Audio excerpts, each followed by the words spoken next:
Hey everyone, welcome to this week's release of the Hashrate Happy Hour podcast.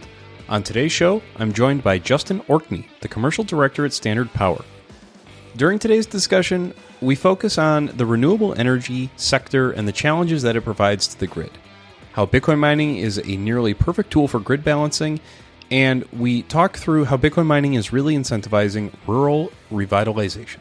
Today's podcast is brought to you by our sponsor, the Texas Blockchain Council, a Bitcoin-first nonprofit industry organization working to make Texas the jurisdiction of choice for Bitcoin mining and blockchain innovation. They will be hosting North America's premier policy conference for Bitcoin and the digital asset ecosystem on November 15th through the 17th in Fort Worth, Texas.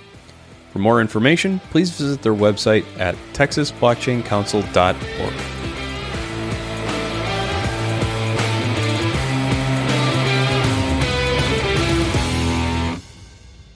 Hey everybody, welcome back to the show. Like I said in the introduction, I'm here with Justin Orkney at Standard Power. Justin, welcome to the show.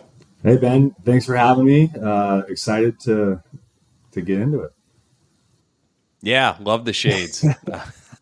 Thanks. Love the shades. Yeah. I'm pumped. I'm sorry. What was that? Fun every now and then. That's right. That's you got to have fun. Otherwise, it's happy hour. Everything's too serious. Happy hour, right? And it's happy hour. That's right. So yeah, I'm pumped to get into this. You have an awesome background. What I love is how much overlap we're starting to see in the Bitcoin mining industry from energy industry experts like yourself. So pumped to get into this. But I think what would be really helpful is to have you do like a walkthrough on your background, just let the audience, if they're not familiar with who you are, give the audience who you are and what your background is. And then I love hearing how that ended up pushing you into this crazy world of Bitcoin mining. Yeah, definitely. So I have a mechanical engineering degree. That's kind of the baseline of the background. And then for 6 years in Tucson, Arizona, I was working my way through a rooftop solar company. I did, everything from install to design and engineering and permitting and then sales. So really got a pretty solid understanding of solar as a renewable generation technology, if you will, I suppose. And then from there, I transitioned to working at the local electric utility in Tucson, Arizona for another 6 years. And initially I was very, my role was to manage all of the interconnections of the rooftop solar customers that were coming online. And it was definitely a time between 2013 and 2019 where things were really ramping up, certainly in Tucson. And so I was managing a team that reviewed all the interconnection applications for the rooftop solar, both from a rate design perspective, but also a distribution interconnection to the grid perspective. So I had a team managing those. And then I also started to get involved with demand response and other technologies like smart thermostats, battery storage, EV chargers at Tucson Electric Power, and how we integrate those with customer programs, because there's more and more solar and wind coming online, and we recognized the need, or the utilities in general were recognizing the need to manage customer load in order to accommodate for the intermittent generation coming online with solar and wind, which we can talk about later. But that was kind of where I found myself at Tucson Electric Power. And then, I did a study, which I think maybe we'll talk about a bit later while I was there. And then I was recruited to join Duke Energy, one of the largest electric utilities in the country. And these were both vertically integrated utilities, and we can talk more about that also. Sure. In regulated jurisdictions. And so for almost 3 years, I was working at Duke Energy. And with that background, I was recruited to be more or less at the nexus of new technologies on the grid, rate designs, regulatory strategy, demand response, system operations, the integration of renewable energy, mainly solar, but then also batteries, expanding out DC charging infrastructure. What do those programs look like? What does the infrastructure look like? So that was my role at Duke, where then I started, I became aware of Bitcoin mining through my own path, actually, even though we had Bitcoin miners on the system that were engaged in the demand response. It wasn't until I had my own Bitcoin aha moment at Duke where I started really looking into the customers that we did have on the system with Bitcoin mining as a grid resource. And then I started working through the channels of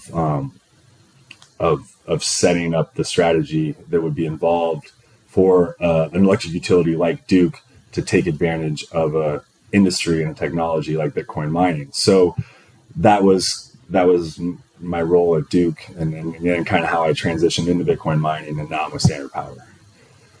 And with Standard Power, I'm commercial director, and we can talk more about that, but we are an infrastructure as a service company, and we're building out large Bitcoin mining campuses in Ohio at the moment, and then we'll be building them out in other states as well, and hopefully other countries also. I appreciate the walkthrough there, and yeah, we're going to dig into pretty much everything that you just walked through, and that's why I wanted you to kind of lay out the backdrop for the conversation. Really excited to dig into what you guys are working at Standard Power. So we'll come full circle to that, but I'm going to back you all the way up to the utility company in Arizona. You mentioned it briefly, but I want to kind of double click on it. You ran a study with this group, and you guys were looking at distributed energy resources, DERs, DERMS, kind of that whole scope. What was the design, or what was the study designed to be looking for? Like what were you guys hoping to get out of that?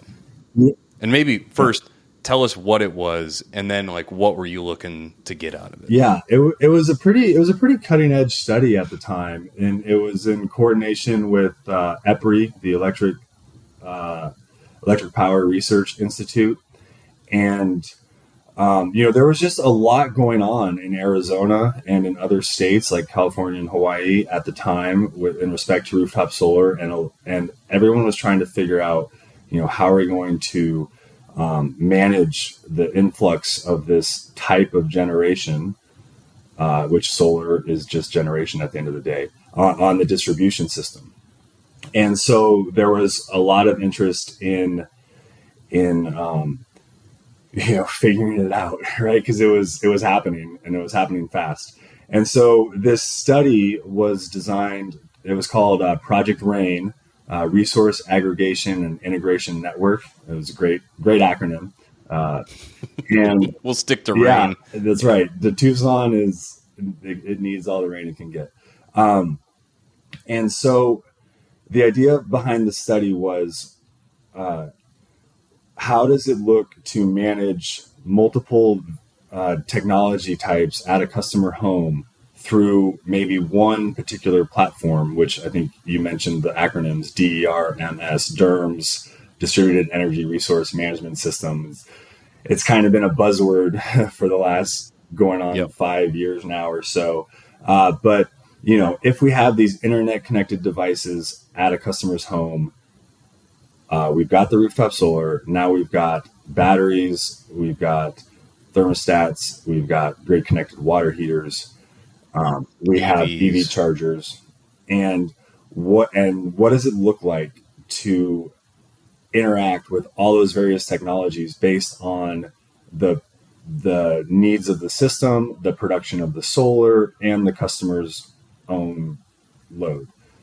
And so that was kind of it. It was small in scale in terms of customers. There was only 12 customers, but it was very broad and far-reaching in terms of scope with what we were trying to accomplish, which was basically to say, okay, if you're in a situation where the grid needs less energy from your solar in particular, then we might start charging the battery. We might start heating up the hot water. We might turn your air conditioning on, even though you don't necessarily need, you wouldn't otherwise have it on. We might try to soak up energy from the system in that regards. So can we send one type of signal and have all these different devices react as they would based on their technology, whether they're a water heater or a battery, to accomplish that? Or are we in more of a load shed scenario where we need as much energy as we can get? So now the battery is discharging, the thermostats are turning off the air conditioning or the heating, and the EV chargers are curtailing the charge of the car. And so, that was the nature of the study. And it was, I think. And so was it, sorry to jump in. So was it just to see how you guys could interact with that system at somebody's house? Or was there like a specific, like, we want to see how we can interact with this system so that we can, I'm guessing it was to keep the grid balanced, right? Yeah, that was the larger aspect of it, was to, get to the physics of the situation, right? It was less about the customer. They were just a node with all these different technologies there. And one of the technologies was rooftop solar, which was generating electricity, and the customer is using electricity. And how can we look to balance and optimize the interaction of those different devices and loads and generation with what's going on with the rest of the system? And so, a simple derivation of that is just avoiding peak afternoon, right? So like making sure that your battery's charged, your hot water heater is turned off when 4 p.m. or 5 p.m. rolls around in the summer afternoon, right?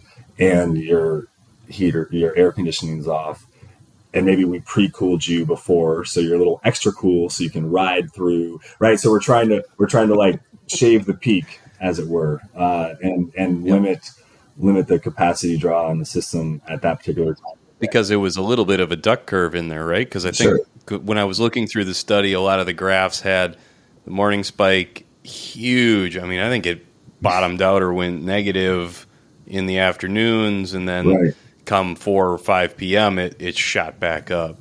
Yeah, exactly. So, really, really digging into the characteristics of the technologies, shaving away all the emotion and all the riffraff, and just looking at what are the electrons doing, and seeing if we can optimize the behavior of these technologies in a way that is helpful to the grid to balance the solar coming on the system where it is, when it is, but without driving the customer crazy, right? Because at the end of the day, that was one of the comments we got back. One of the only negative comments was that in July in the afternoon, my house got a little too cold because you were pre-cooling it, because you were going to turn off my air conditioner for the next 3 hours, and it's 110 degrees outside, but it got a little chilly initially, because we use their house as a thermal envelope,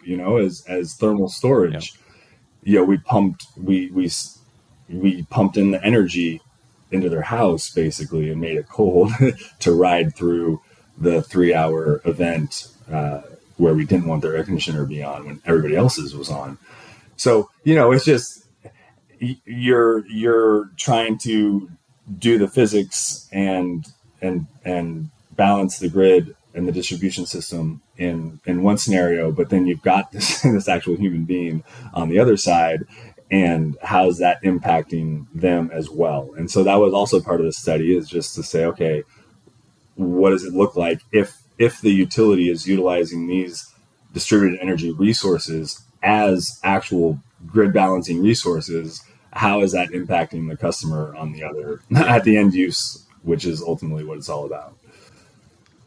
Yeah, and I think I saw, again, in that study, like, of the different, assets that were looked at, it was like, what was the effect on human comfort? Right. Like, there there was a line item under each one, like what impact, like was it impactful or not very impactful to like comfort. So what was the end result? I think it was complicated, but what was the end finding? Yeah, the end finding was it's complicated. It's complicated, man. And I think it was. I use the term clunky at best. And Yep. so we were exploring open source protocols for all the various devices, but some devices didn't have that, and they had their own proprietary cloud networks, and there was just all sorts of maneuvering to ultimately get back up to that one software solution that was sitting at the top, the DERMS, and yeah, you had all the batteries were the worst part because they had so much. It took so many conduits on people's walls, unfortunately, to. I saw that picture. It was very intricate. Yeah, and maybe it was the utility over engineering a little bit, or maybe not. I mean, I don't know how much you could have actually maybe streamlined some of that because it all was. It's going DC to AC. I mean, you have to have all that stuff circuits, in there. You've got your regular circuits. I mean, it's just there's so much going on, and so anyway. I think the general takeaway was just like it's not ready for prime time. And to the extent that engaging with customers as a grid resource is the strategy of the future, some things may or may not scale as well as other opportunities, right? And I think maybe that's where, I had all that background when I saw Bitcoin mining. It was like, ding, okay. Well, I know how complicated everything else is, and I know how frustrating it is for customers to not be able to heat their home or cool their house or charge their car. So let's actually unpack that a little bit. Why was Bitcoin mining like a ding moment in this scenario? So just to summarize what we just kind of went through, you guys did a study to evaluate several different like generation and storage assets on people's houses. It's very complicated and it's hard for the utility company to interact with to balance the grid properly. Why then is Bitcoin a ding moment? Why is that like a light bulb moment? Like, oh, well, here's Bitcoin. Here's what this can do. Yeah. I think, if basically how I like to describe it is if we could design a customer load to behave in a way that was most beneficial to the grid, right? And I'm keeping it broad at the moment because I could be talking about a car charger, I could be talking about a water heater or an air conditioner or a heater and a pool pump. So the point is, or I could be talking about a Bitcoin miner. If I could design a customer that had load response characteristics to where they could be operating at a very predictable level for indefinitely, and then I can have them shut off almost immediately, very near real time, to any particular level, 50%, 30%, 100%. Yep. And then I can have that go indefinitely. And then I can turn it back on. I mean, when you start thinking, okay, well, can I do that with someone's thermostat? No. Can I do that with someone's car charger? No. Can I do that with can I do that with any of these other type of customer loads that we've been looking at to achieve this dynamic of managing customer response on the grid? Can I do that with any other of these types of technologies? No, I can't. But Bitcoin mining, it's obvious. It's right there. And so that's what the aha moment was, because I heard about it, I thought about it, and then I checked out some of the customers that we had on our system while I was at Duke, and I saw them. I got in touch with them, and they shared. We tested it out, and I saw their load go, and then hum right, like pinpoint precision, and then come back Yeah. up. And I mean, that's it. Yeah. Well, I appreciate you kind of unpacking that, because I think for you and I mean, it's you kind of just like, duh. I mean, this is a no brainer, but I think it is hard for a lot of people to kind of understand, and might have to do with the narrative that you see out there around Bitcoin mining. But I mean, it's like herding cats times 10, trying to control people's thermostats, hot water heaters. You're going to piss everybody off. Look at what happened in Colorado with XL Energy. Exactly. Not very many people know about it, but go look into it, because they had a hell of a bad experiment go on. And so here's the thing is, like, I'm doing these same types of programs in Duke as to what you're referring to in Colorado. And I was doing the same stuff in Tucson, Arizona. And I know about, they exist in a lot of states, maybe most states. And, I think there is something to it, or at least I used to these types of programs where a customer signs up, gets a gift card for $100 or whatever, and then the utility gets the opportunity to manage their load in times of peak demand. So I think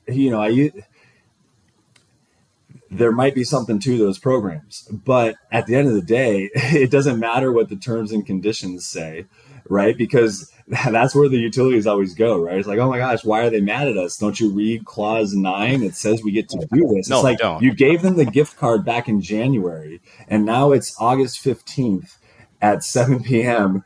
and you're telling them they need to sweat in their house a little bit, and they don't like it. So that's right. It doesn't matter what the contract says, right? And I think, you just start to think about how, even in the best case scenario, there's what's called customer fatigue, right? And so a lot of these programs have opt-outs, and let's say a customer doesn't opt out the first day, but it's a 3 or 4 day storm, and it's cold or it's hot. It can be either one. And the first day they're okay with you adjusting their thermostat, 3 degrees, and you don't know. I mean, at that point, you're dealing with the envelope of the house, so that 3 degree set point change, you don't know how many megawatts or kilowatts that's actually going to get you for how long. It's a very soft resource, right? Because they can have their windows open or for all you know, right? And so best case scenario, some version of that happens the first day. Well, the second day, the good-hearted person might be a little fatigued and maybe a little less interested in doing that again. And by the third day, forget about it, maybe. And so you have a very quick decay of customer participation in long duration events, which is, what we're starting to see anyway. And so, I'll leave it there.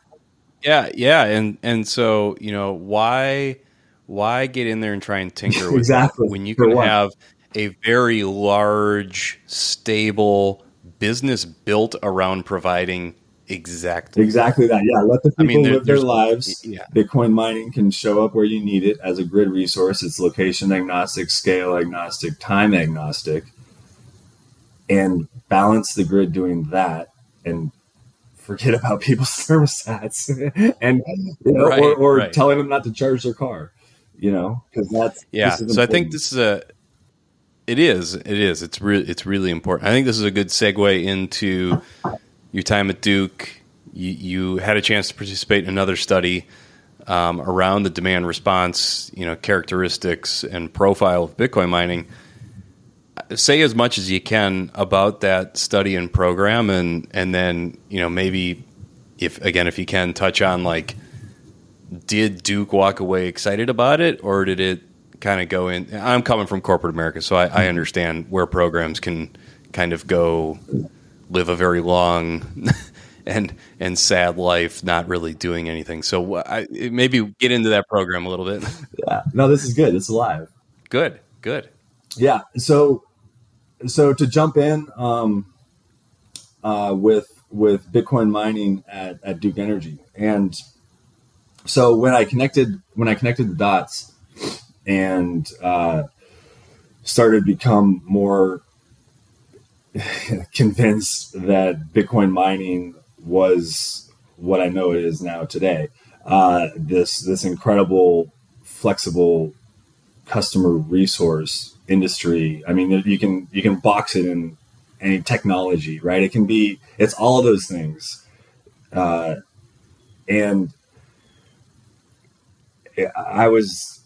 I basically wanted to start going down the path of implementing it strategically within the utility. So I was interested in putting the pieces in place for Duke Energy to be able to really start taking seriously Bitcoin mining as an industry and as a grid resource that could accomplish, what we were trying to accomplish with all these other types of customer programs, demand response programs, and rate designs, time of use rate designs where it's a higher price at a particular hour of the day so that people that's like the stick part of it, right? You're encouraged to not use electricity at the higher prices. And then there's a carrot at midnight. If you want to use energy, then it's extra cheap. So, instead of basically not instead of at that point, but just Bitcoin mining, like starting to try to put it in the mix of the conversation, because I recognized that this was really what they needed to be looking at and needed a lot of priority. And so when you're in a regulated utility like Duke Energy or like the Tucson Electric Power, where I was back in Arizona, in order to be dynamic and to innovate and to evolve, you need to do studies. You need to engage with, generally you need to engage with outside consultants that come in and help organize the effort. And ultimately you come up with a story of what you're trying to accomplish. And at the end of the day, that's what you take to the regulatory commission to say, look, I want to do this program. I want to do this rate design because here's the technology, here's the economics, here's how it works on the system. We've proved it this way. We've talked to these people. We've proved it that way. And so that was the study that I started putting in place at Duke Energy with Bitcoin mining, was to do, okay, what's the market assessment? Like when, can we get past the chuckle fest on Bitcoin and Bitcoin mining, right? Is it going to disappear tomorrow? Is it a traveling circus, or is it real? Is it real? And is it going to be here tomorrow? That's a big one. Is it going to be here tomorrow? I think it's pretty obvious at this point, but things can change, and that's where the strategy comes in.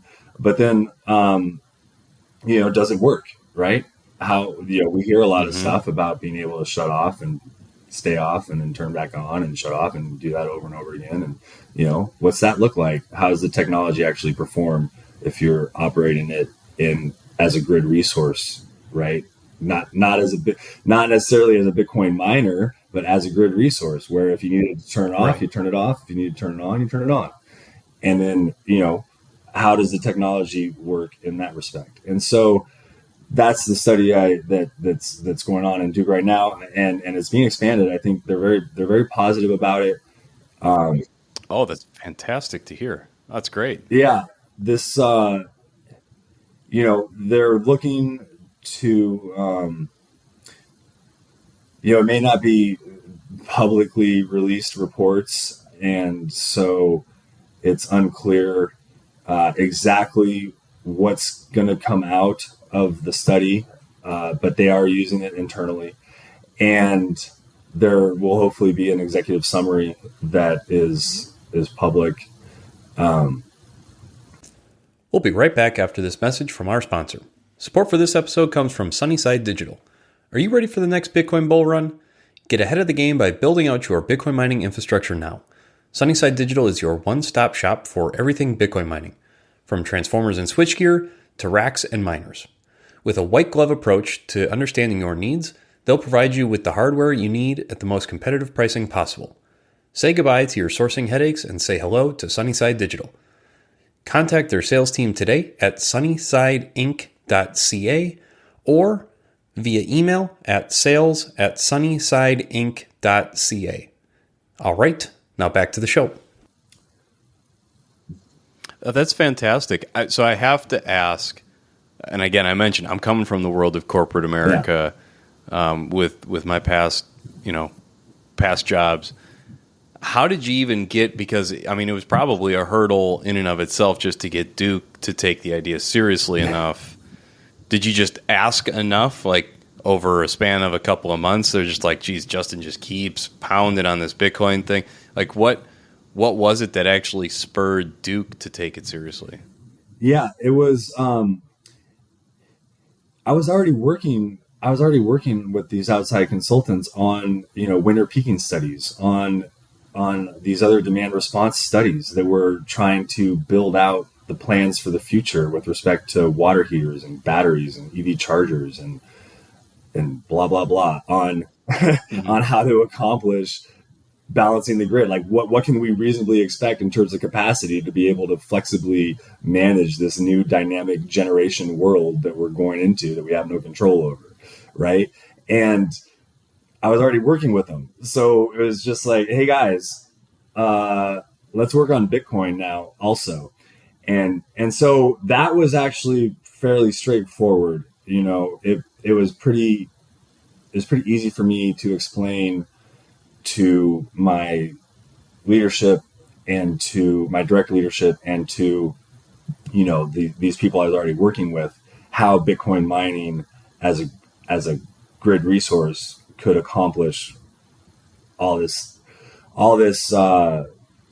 demand response functionality. And so it was almost kind of like a bolt on to what the work I was already doing, really, when you think about it. But now it's kind of being carved out into its own lane a little bit, which is exciting.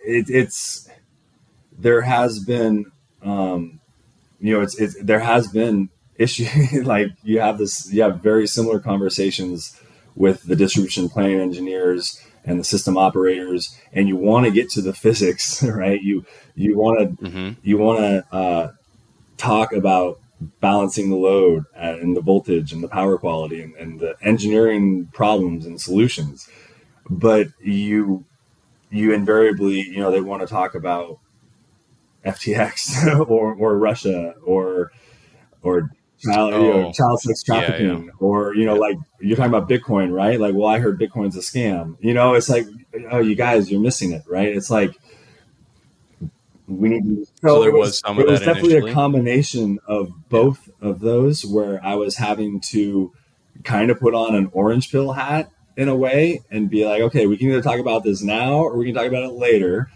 So let's talk about it now. Bitcoin's not going away. Here's what it is. This is what it does. This is why it's important. This is why it matters. And here's why all the bad things are probably not as bad or aren't true at all as what you think. And now can we talk about the physics, please? Like, that'd be great. Okay, good. So it was a lot of that. There was definitely a lot of that. Okay. Yeah. And that, I appreciate that. It was kind of me scratching an itch there just to hear how you were able to navigate those waters in that conversation at a large corporation. It's very exciting. And so, understanding that this is all, again, I think for myself, I kind of live in like the Bitcoin Twitter world where, Bitcoin mining is going to solve and fix everything type of, it's just a lot of the exposure. So I try to kind of step outside of the little bubble that I'm in and just check to make sure this type of stuff holds water. Is there such a thing as like too much of that type of activity on a grid? Or is it just incentive mechanisms that would start to deter Bitcoin miners from coming to the grid system? So I guess, do you know what I mean? Like I'm asking is, could there be a scenario where too much Bitcoin mining activity pops up on the grid and then it goes from being a tool and a resource and a flexible load for demand response, and it all of a sudden becomes to consuming too much? Yeah. I think that's the fear, but I don't think that's how it works out. And you hear a lot of people say, Bitcoin's always going for the cheapest energy and the stranded energy and the latent capacity on the system, right? And the capacity that's there, that's built and sitting there doing nothing 97% of the time of the year. It's hard to imagine a scenario where Bitcoin would just be all consuming, because that would just drive prices up and that would push, it's always counteracting itself. So I think the more these markets and these grids are able to integrate strategically where Bitcoin mining makes sense, it's going to just build out on itself, and it'll be in this manner where there is the interoperability to manage it as a grid resource, I believe. And especially with these machines now that are lasting, expected lives of 5 to 7 years, if not longer, and some of the old versions, as we move through, I think you're really going to start to see the concept of Bitcoin mining as energy infrastructure take new form factors, even maybe, and respond to engineering challenges on the system as an engineering solution, because it has it all there. And I don't see how it would be possible for Bitcoin mining to just take over or perform in some way that wasn't beneficial for everybody, and it wasn't like optimizing the grid, because it's always attacking that wasted energy that exists on the grid. Electric grids have wasted energy, they have wasted capacity. It's going to just keep chomping away at that. And okay. And I suppose as we continue to transition, you're seeing kind of an energy transition, right? And so as we continue that path, we're probably just going to have more and more types of wasted energy. When you look at big wind, when you look at I mean, there's a lot of wind farms that sit idle. Yeah, or they don't sit idle and they dump their electricity just to earn the credits. So I mean, there's that type of activity. I don't know. I'm just always curious in kind of giving it the sniff test of, is it a perfect tool? I mean, again, you don't have to convince me, because trust me, that is my bias. I think Bitcoin mining really does step in a really important way. But it's just always good to kind of just check that. Yeah, no, I agree. And I try to do that myself, am I really brainwashed? Right? Like, am I really seeing things correctly here? And I think that, it's just, it keeps affirming itself, when you check and you recheck, and just recently in Texas, we just had another confirmation of Bitcoin mining as a grid resource in Texas with this previous heat wave, last week. And this week, I think yesterday it was 118 degrees in Austin, Texas. It's June 28th, by the way, for the, this will come out a little bit later, but yeah, I mean, it was 118 degrees. Yeah. And so, it's just going to keep happening. And it's real. It's real. And then you compare it again to, we're probably going to hear another story about a thermostat program this summer too, unfortunately. So it just, it is what it is. Yeah. Yeah. So let's maybe transition a little bit and talk about your current role at Standard Power. Maybe give us the 10,000 foot view. Who is Standard Power? What do you guys do? How do you do it? All that kind of stuff. Yeah. So Standard Power is an infrastructure as a service company. And we build out large, data center and Bitcoin mining campuses. And we do it at the largest of industrial scales. And then we provide that capacity to clients, other Bitcoin miners that may be looking for a place to plug in 20 megawatts, 50 megawatts, 100 megawatts at a time. And we provide access to the grid and to the high, the low side of a high voltage transformer, so that they can operate. And then we also provide the software solution tech stack so that they can strategically integrate into the grid and perform these demand response functionalities, and then also even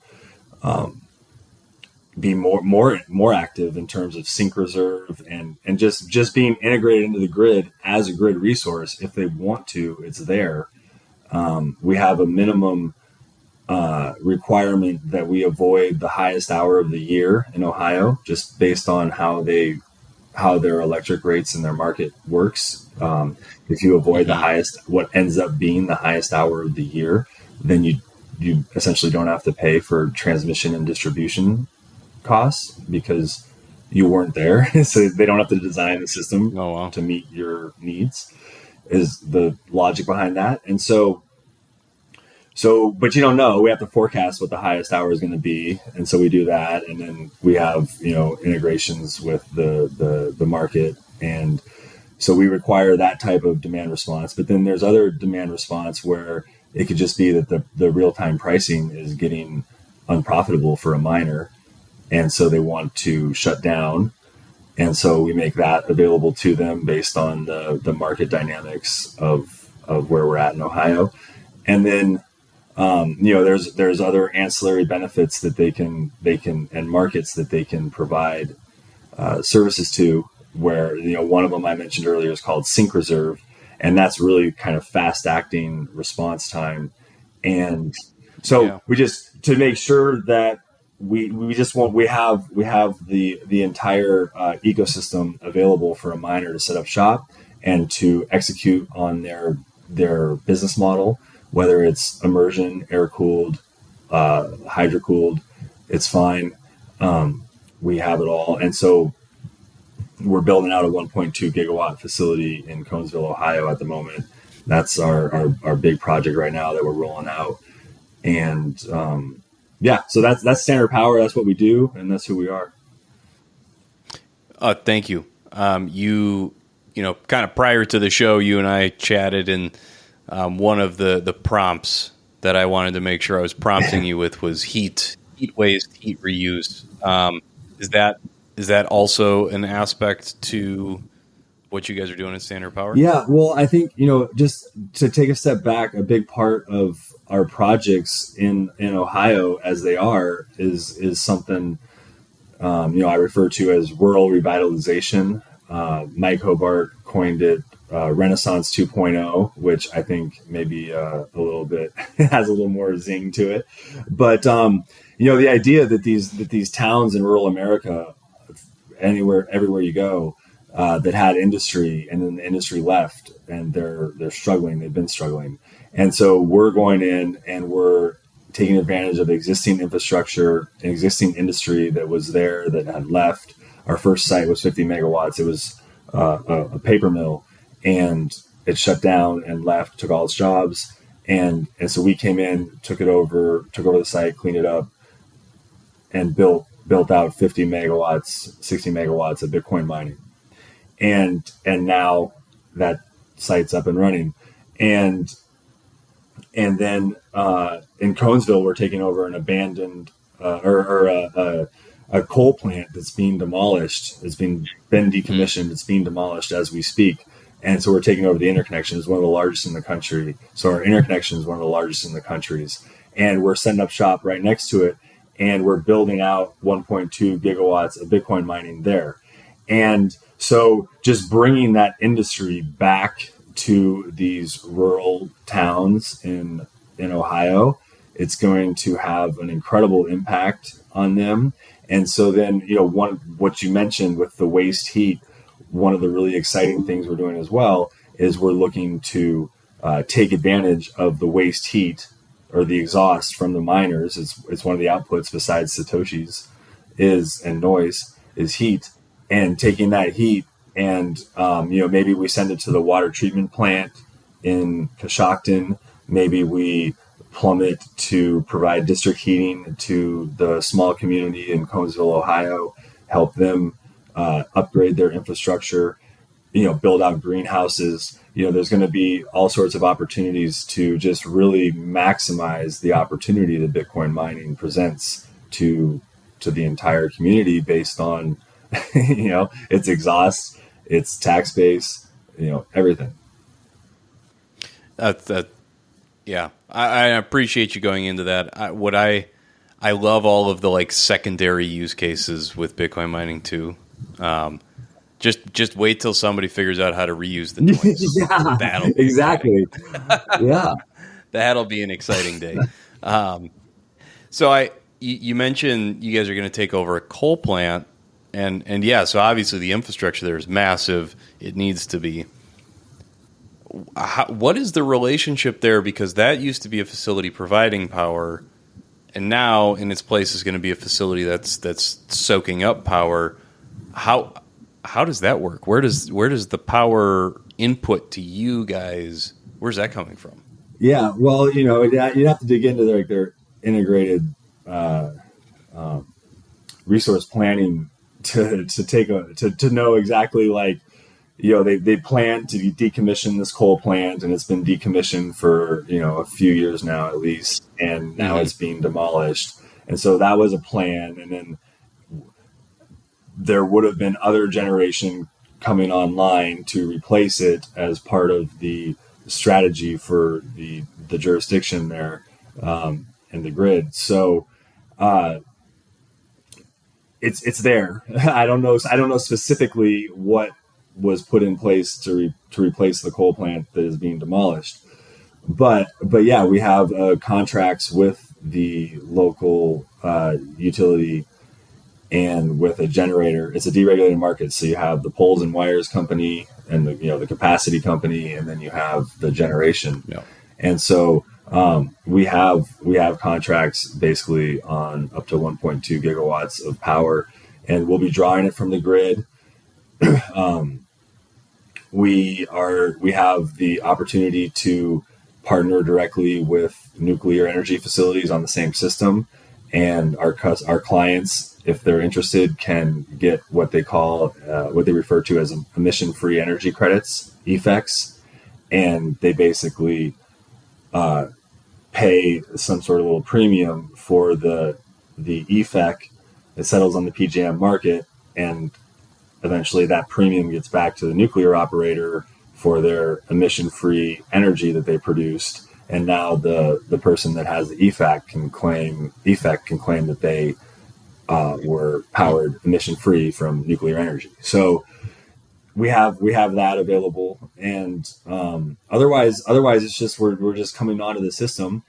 Longer term, though, it's interesting because of the location and the situation and just where we're at in the world. We're imagining we're going to be doing a small modular reactor at that site once the coal plant's gone and remediated, putting in a small modular reactor there to replace some of the generation that was lost from the coal plant. And so that's on the 5 really to cool. 15 year horizon. That's beyond exciting. Yeah. I'm going to have a gentleman. I'm excited. I'll have a gentleman on a couple of episodes after yours and I's, Justin, and we're going to talk through nuclear. Who's that? I'm pretty excited. Well, Spoiler alert? It's because okay. this episode's, I'll tell you offline. I don't want to spoil it for. No problem. I'll tell you offline. But it'll be really exciting, and it'll be fun to walk through, kind of the nuances to nuclear. Yeah, there's a lot of them. 1.2 gigawatts is massive. So did I hear you right? You're going to have 2 1.2 gigawatt, or just the one? We have the 1.2 gigawatts. I think there might be like a stretch goal to 1.8 gigawatts, but I'm not sure about that. But yeah, that's Conesville, Ohio, 1.2 gigawatts.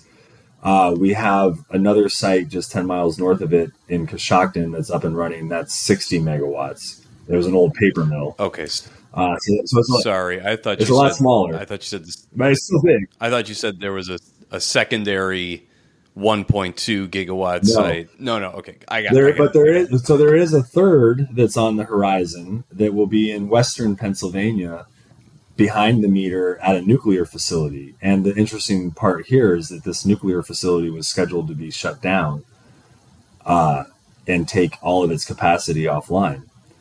And so we're going to be coming in and off-taking 50% of its generation behind the meter straight to the mining. And then the remaining 50% will stay online and go back to the grid. And so, boy, don't sleep on Ohio or Pennsylvania. I'm telling you. Don't sleep on Ohio or There's a Pennsylvania. lot of cool stuff happening in both. Yeah, well, it's interesting because there was a little kerfuffle recently in Pennsylvania. A state house member, for some reason or another, got a hair up their nose to ban Bitcoin mining, just a la New York, but even worse than New York. Like New York got the headlines of banning Bitcoin mining, but if you look at it, it was just like a moratorium on new incremental Bitcoin mining behind the meter of a fossil generating station, right? Like it was actually pretty specific, some version of that. The PA one, they kind of got rid of the nuance. They just said, "Yeah, we just don't want any of it." So that happened this week. Yeah, it happened this week. But this guy got the hair up his nose to write a bill about it. Maybe he thought he was part of the Warren anti-crypto army. I don't know. But I think I've been sleeping under a rock this week, Justin. It did make news. Did you also hear that there was a bunch of like millionaires and billionaires that got compressed down to the size of a baseball because they wanted to go take a look at the Titanic in a submarine? I heard about that last night. I guess it's been like some of the biggest news out there. This is all news to me. I didn't hear about. Boy. Well, that'll tell you something about. There's a couple of big groups in Pennsylvania. Safe and reliable, huh? So actually, but the reason Pennsylvania that you probably didn't hear about it is because he actually ended up not moving the bills forward. So they died in the cradle. And there's actually maybe we can link to the show notes. I'm not sure, but there's a great video of this gentleman in the House of Representatives explaining to the world that the reason that he's there today is not to move these bills forward because he got a call from his leadership 5 minutes ago and they told him not to do it, and he is respecting them. And he will not move the bills forward. and then he asked another gentleman to his right, "Do you have any thoughts?" And you see the guy adjust his microphone. He's like, "Oh yeah, I got a lot of thoughts, but I'm just glad we're not moving these bills today." I mean, it was talk about capitulation. It was ultimate capitulation right there. Wow, it's wild. What drama. Yeah, a little bit of, when you've got a nuke plant online that's destined to be saved by Bitcoin mining, and some state there's also another wants to ban Bitcoin mining regardless of whatever. There might be some people that have thoughts about that. But there's also a current existing and thriving nuclear site with two different companies behind the meter. Not so Talon, it's Talon and Terra. Yeah, Terra. Yep. Yeah, TerraWolf and Talon, both behind the meter on another nuclear facility that is going like swimmingly. Like it's going really well. Yeah. So I think what you see in this video, if we can get on the link on the notes, is this is what winning looks like, and this is what people recognizing the benefits of Bitcoin mining as a strategic energy infrastructure. No doubt, because that's what happened. Yeah, no doubt at all. So I'm still stuck on like 1.2 gigawatts, even in the Bitcoin mining space where people throw around, 100 megawatts or, it's a small site. It's only 50 megawatts. Like those are massive sites. 1.2 gigawatts is like, that's next level. Talk to me about what is the relationship with those power generators. I mean, how long did it take to even source something like this? Because I can imagine just the relationship building alone had to take a lot of grooming and a lot of effort. That's a lot of power. Yeah, well, I'm just now finishing up my third month here at Standard Power, so I don't have. Oh, so you know everything. I know most of everything, but some of what I don't know is the exact history behind how exactly it was that Standard Power came upon access to this 1.2 gigawatt facility. Just what I can tell you is that the guys I'm working with from Standard Power, they know how to look for projects, they know how to find opportunities, and they're not intimidated by any type of regulation or permitting. And their previous roles were building out some of the largest, tallest skyscrapers in Manhattan. And so I can only imagine that that someone got wind and we're well capitalized. I don't mean this to be an infomercial, but it's pretty interesting. We're actually proud of our main financial backers. There's no secrets. It's the Raymond Group, and Lee Raymond is a former CEO and chairman of ExxonMobil, and so this is very serious money backing very serious infrastructure projects. And that's how we come across these opportunities. And I think, a large part of it, I can only imagine when it goes back to the rural revitalization.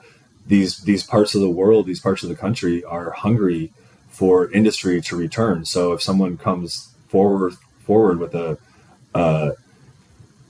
comprehensive, coherent business plan, and the capital and the expertise to back it up, it seems, it actually doesn't seem so surprising to imagine how they can make it happen. And so yeah, it's going to be big. It's going to be one of the largest in the Western Hemisphere, if you haven't already said that. But we're building it out 50 to 100 megawatts at a time, and soon it'll be 1.2 gigawatts. It's so impressive. And I mean, it's again, not a secret who your funder is. So all of it's just super impressive. It's fun to watch. Justin, I just to keep an eye on the time here and just to keep a pulse on that. One of the questions I like to ask as the show kind of winds down is, if you were sitting at the table with one of these power generation companies and they may be looking at you like, I don't know about this Bitcoin mining thing. What would you say to them, or how would you kind of lay out to them, or what might they be missing if you were sitting at the table and that was kind of the response to having Bitcoin mining on the grid? Yeah. Well, if it was a happy hour, I'd probably tell them, you don't really have a choice. It's almost, we're basically to the point of where you absolutely need Bitcoin mining, or you will have consistently and considerably more unreliable grids into the future. No questions asked, right? And we're seeing that. There was just an article in CNN the other day. Corporate media, say what you will, but they're putting it out there because they have to, that half the U.S. is likely to experience a blackout, or whatever the headline was. It was some version of that this summer, as the grids are stressed. And I think you look back and you say, okay, well, what have we been doing the past decade and a half, 2 decades? It's installing solar and wind. Well, yeah, they have no capacity. They provide no capacity. They're intermittent, unreliable, and they haven't even been built where people need them. They've been built where there's cheap land and interconnection access. And so I think if you don't have Bitcoin mining, these challenges are just going to compound on themselves in And none of us want to imagine what that world looks like 2, 3, 4, 5 years from now. And then what's your alternative? Controlling people's thermostats, telling people they can't charge their car. You need Bitcoin mining. It is not a nice to have at this moment. It's actually a pure necessity. And put me in a room with any of your distribution plan engineers and have them put on the whiteboard the top 20 problems they're trying to address. And I bet you I can knock out 50 to 60 to 70% of them with a flexible point load that can be of any particular scale. And that's Bitcoin mining. And so, that's great. We'll have to make sure that we get you in the room with those groups. That's fantastic. I appreciate that, Justin. So I always leave room at the end to give you an opportunity for a handoff. I want the guests in the audience to be able to get in touch with you if they want, or Standard Power. So please give a handoff either with whatever you're comfortable with. I don't know if you want to give your phone number out, but however you are most comfortable with people reaching out, or even if you even want that. No, I'm happy to share. I'm on Bitcoin Twitter. It's been a fun couple of years there. It has a lot to do with where I am now, and I'm appreciative of that. And so they can find me at jorkney5 on Twitter, and I'm on the Orange Pill app. I think engaging in the Bitcoin ecosystem in ways like that is also very fulfilling and very important. And so I'd encourage anybody to do that and reach out to me on that app if you like. I think I'm Jaeroe, Jaeroe, on Orange Pill app. And other than that, I kind of keep a low profile, hide behind the shades, and yeah. Great. Thanks for having me on. Awesome, Justin. I said thanks for having me on. Yeah. This was an absolute blast. We'll have to do this in person for the next round.